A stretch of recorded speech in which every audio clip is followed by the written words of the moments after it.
I just wanted to say how especially lonely and scary it feels right now to be a second generation child of immigrant parents who spent my whole life in the West, born and raised in the UK, lived in America, now live in Canada. And as someone who has always felt like I didn't fully belong in any of those spaces.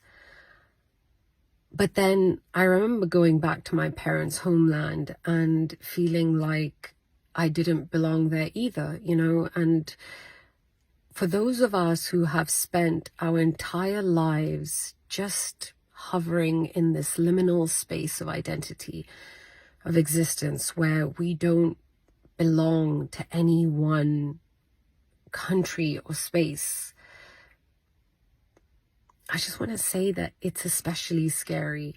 It's especially scary right now because I heard some friends talking the other day about how horrible it is right now in Canada because of the rampant Islamophobia and anti-Muslim hatred that is just penetrating every space, every institution, and just seems to be getting worse every day, and how they felt like they just want to go back home. And they want to just go back to their homeland. And it made me think of, you know, where's my home? Where do I go? What is home? Where is home?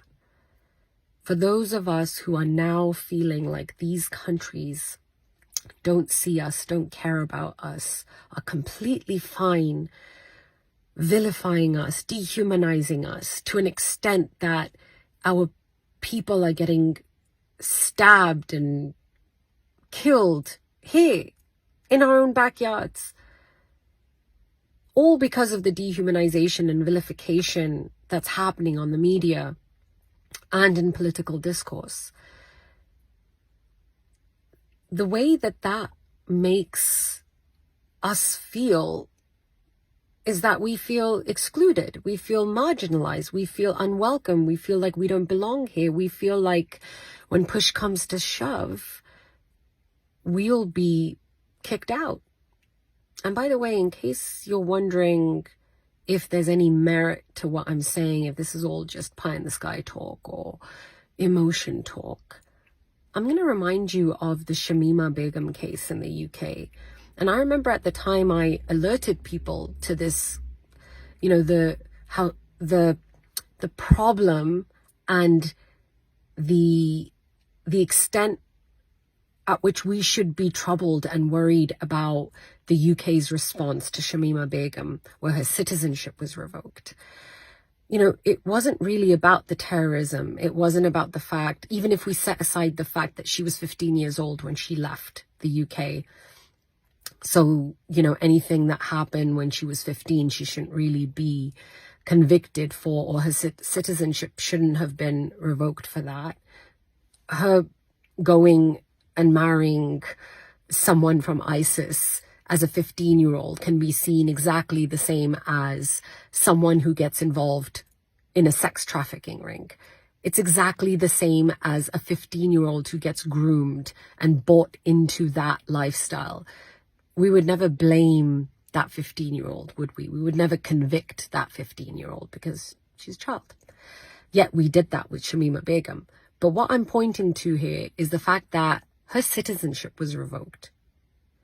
Would that have happened if it was someone British, white, who's been there for multiple generations, not children of immigrants? She was a child of immigrant parents.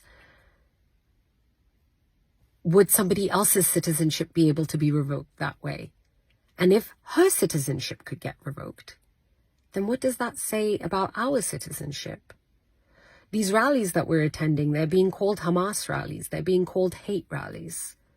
We're being accused of siding with terrorism and terrorists.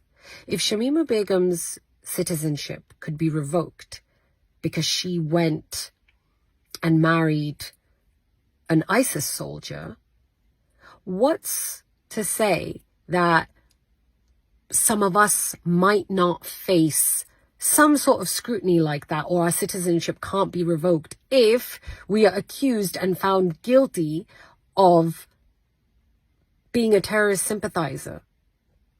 Things are being defined and redefined in ways that are beyond our understanding right now. Definitions are being made. And you know what happens when definitions are changed or made? They impact laws, and then laws are changed based on those definitions.